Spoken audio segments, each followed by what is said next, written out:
7 নম্বর হাদিস শরীফ, ফাদলুল আলিমি আলাল আবিদি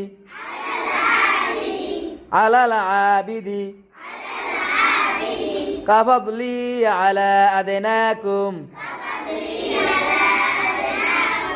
হাদিস শরীফের অর্থ, তোমাদের মধ্যে সর্বাপেক্ষা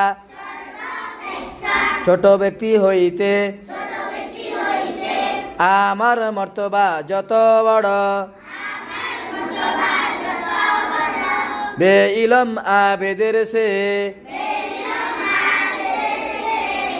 একজন খাঁটি আলেমের মর্তবা তত বড়।